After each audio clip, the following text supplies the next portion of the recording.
They boycotted my graduation, so I became the keynote speaker.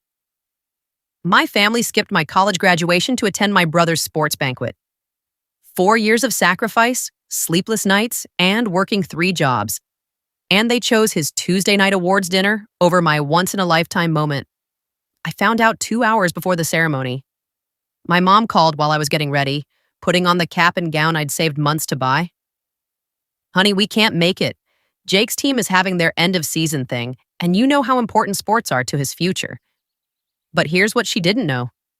That empty auditorium seat would cost them more than they ever imagined. Growing up, I was the backup plan, the safety net.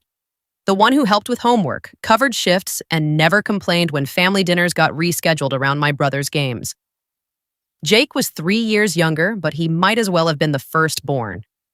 Every conversation at dinner revolved around his latest touchdown, his scholarship potential, his bright future. I'd sit there, fork halfway to my mouth, listening to Dad replay every single play from Friday night's game. "What about your day, sweetheart?" Mom would ask, but her eyes were already back on Jake, refilling his water glass before he even asked. I learned to make myself small, invisible. I did well in school because that's what good daughters do, but A's on report cards got a "that's nice, honey," while Jake's C+ in math got a celebration dinner. When I announced I wanted to go to college, Dad's first question wasn't, "What do you want to study?" It was, "How much will that cost?" Then he'd look at Jake, who was only a sophomore in high school, and say, "We need to save for his scholarships applications and training camps." So I worked. 3 jobs during senior year, tutoring kids after school, waiting tables on weekends, and cleaning offices before dawn. My hands were constantly raw from bleach and dish soap, but I saved every dollar I could. The day I got my acceptance letter to State University, I ran into the kitchen waving the envelope. Mom was making Jake's post-workout protein shake. She glanced at the letter, smiled, and said, "That's wonderful." Then she handed Jake his shake and asked him about his hamstring injury. That night, I heard them talking in their bedroom. "She's so independent," Mom whispered. "She doesn't need us the way Jake does." I pressed my ear to the wall and waited for Dad to disagree. To say something about being proud or how hard I'd worked or how maybe I needed them too. Instead, he said, "She'll be fine. She always figures things out." That's when I realized being self-sufficient had made me expendable. College became my escape. For the first time, I wasn't competing with anyone for attention. My professors knew my name. My classmates asked for my notes. When I spoke in class, people actually listened. I threw myself into everything: honor society, student government, research projects. I worked study jobs to pay for textbooks and lived on ramen noodles. But I was building something that belonged entirely to me. Back home, the family group chat was constant updates about Jake's games and recruiting visits. Occasionally, Mom would text asking how school was going, but before I could respond, someone would post another video of Jake's latest highlight reel. During sophomore year, I made Dean's List every semester. I texted a screenshot to the family chat, and Dad replied with a thumbs-up emoji. 30 minutes later, Jake posted a photo of his lunch and got 12 messages about how proud everyone was of his nutrition discipline. By junior year, I'd stopped going home for most holidays. It was easier to work extra shifts than to sit through another dinner where every conversation somehow circled back to Jake's stats. But I was building something they couldn't see. My professors started recommending me for internships. I landed a position with a marketing firm that paid better than all of my previous jobs combined. For the first time in my life, I wasn't just surviving, I was succeeding. The signs of jealousy were subtle at first. When I mentioned my internship, Mom would say things like, "That's nice, but don't let school make you think you're better than your family." When I posted about making Dean's List again, Dad would comment, "Jake's been working just as hard on the field." During Christmas break of my senior year, Jake cornered me in the kitchen. "You think you're so special with your fancy college degree," he said. "But you're still the same weird sister who couldn't even make JV tennis." I stared at him, this 20-year-old who'd never held a job or paid a bill, and realized he was threatened by me. For the first time in his life, someone in the family was getting attention that didn't revolve around him. "I'm not trying to compete with you, Jake," I said quietly. Good, he replied, because you'd lose. But here's what none of them understood. I wasn't competing anymore. I was already winning. Graduation was set for May 15th, a Saturday afternoon ceremony that I'd been dreaming about for 4 years. I sent the invitation to my parents 2 months early, highlighted the date and time, even included a campus map. We'll be there, Mom promised over the phone. We wouldn't miss it for the world. I bought them good seats, not cheap ones in the back, but close enough to see my face when they called my name. I imagined Dad taking photos, Mom crying happy tears, maybe Jake actually looking proud of his big sister for once. The week before graduation, our family group chat was buzzing with plans. Where to eat dinner afterward, which hotel they'd stay at, whether Jake's girlfriend could come along. I felt something I hadn't felt in years, like I actually mattered to them. Friday night, I tried on my cap and gown one last time. I'd worked so hard for this moment. Magna cum laude. Job offer already in hand. The first person in our family to graduate from college. Saturday morning, I woke up with butterflies in my stomach. This was it. My day. That's when my phone rang. Honey. Mom's voice had that apologetic tone I knew too well. I'm so sorry, but we're not going to be able to make it today. The words hit me like cold water. What do you mean? Jake's team is having their end-of-season banquet tonight. We just found out he's getting a special award, and the coach said it's really important for college recruiters. I sat down hard on my dorm room bed. Mom, this is my graduation. We've been planning this for months. I know, sweetheart, but you understand, right? This could be Jake's ticket to a full scholarship. Your graduation is just a ceremony, but this could change his whole future. Just a ceremony.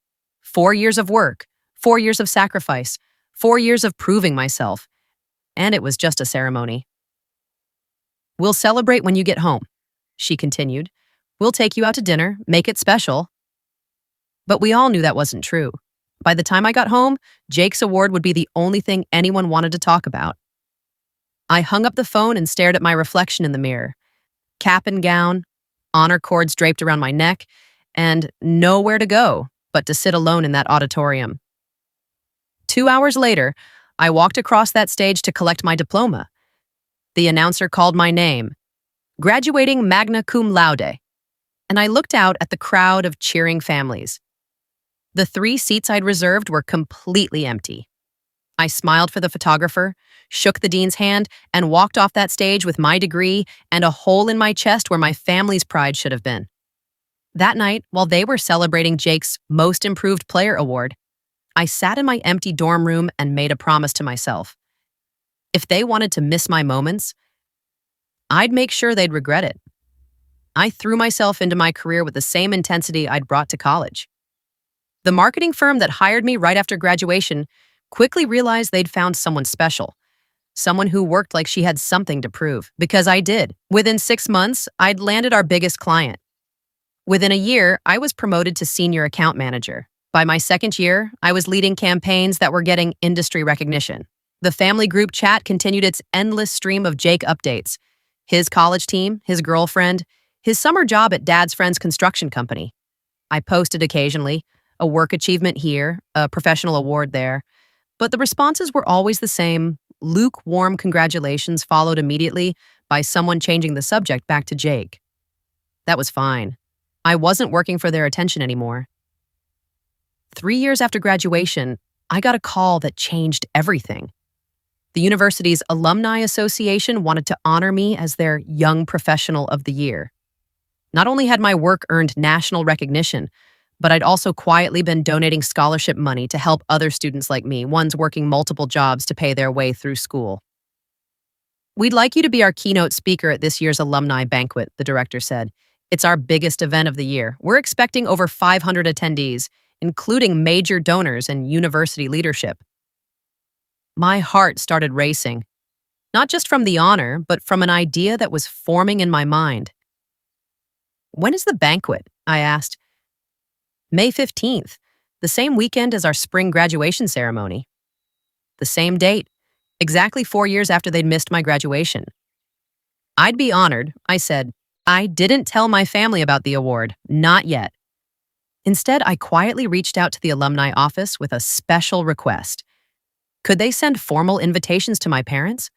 Make it sound like a regular alumni appreciation event, not specifically about me? Of course, a great way, the director said. We'd love to have your family there to see you honored. The invitations went out 2 weeks later. Elegant, formal invitations to an evening of excellence, celebrating outstanding alumni achievement. Mom called the day she received it. Honey, we got this fancy invitation from your old school. Some kind of alumni dinner. Do you think we should go? I kept my voice casual. It might be nice. You never did get to see the campus properly. Well, Jake's season will be over by then, and it sounds fancy. Maybe we'll make a weekend of it. For the first time in years, my whole family RSVP'd yes to something that involved me. They just didn't know it was all about me. The night of the banquet, I stood backstage in the university's grand ballroom, watching through a crack in the curtain as 500 people took their seats. The room was elegant. White linens, fresh flowers, the university's colors draped everywhere. And there, at table 12, sat my parents and Jake, all dressed up and looking slightly confused about why they were there. Mom kept checking the program, probably wondering when dinner would be served. Dad was looking around at all the successful-looking people, maybe feeling a little out of place. Jake was on his phone, probably texting his girlfriend about how boring this was going to be. The university president took the stage for opening remarks, talking about excellence and achievement and the power of education to transform lives. I watched my family politely clap, still completely unaware of what was coming. Tonight, the president continued, we're honored to celebrate one of our most outstanding young graduates. In just 4 years since leaving our campus, she has not only achieved remarkable professional success, but has also given back to ensure other students have the same opportunities she fought so hard to earn. I saw Mom nudge Dad, probably thinking this sounded like someone they should know about. She represents everything we hope our students will become: resilient, generous, and committed to excellence. Ladies and gentlemen, please join me in welcoming our keynote speaker and Young Professional of the Year, our very own alumna. The president paused, looking directly at the spot where I stood waiting. Please welcome Sarah Mitchell. The room erupted in applause as I walked onto that stage. 500 people on their feet cheering for me. The spotlight was so bright I couldn't see individual faces, but I knew exactly where table 12 was. I knew the exact moment they realized. I reached the podium, adjusted the microphone, and looked out at that sea of applauding people. When the noise died down, I began. 4 years ago, I walked across a stage very much like this one to receive my diploma from this university. I worked 3 jobs to pay for my education. I studied in the early hours of the morning and late into the night. I sacrificed everything for the chance to stand on that graduation stage. I paused, letting my eyes find table 12. The seats reserved for my family that day were empty. They had somewhere more important to be. The room was completely silent now. You could hear a pin drop. I'm not telling you this for sympathy. I'm telling you this because that empty auditorium taught me something invaluable. That the only person who truly needs to believe in your success is you. I spoke for 20 minutes about resilience, about working for your own approval, about the difference between being celebrated and being worthy of celebration. I talked about the scholarships I'd funded and the students I'd mentored, about building something meaningful rather than just chasing applause. The audience was captivated. They laughed at my stories, fell silent during the serious moments, and when I finished, they gave me a standing ovation that lasted 3 full minutes. But the only people I was really watching were the 3 stunned faces at table 12. Afterward, during the reception, they found me by the dessert table. Mom's eyes were red from crying. Dad looked like he'd been punched in the stomach. Jake, for maybe the first time in his life, was completely speechless. Sweetheart? Mom started, then stopped. What do you say to someone when you realize you've been taking them for granted for years? We had no idea, Dad said quietly. We didn't know about any of this.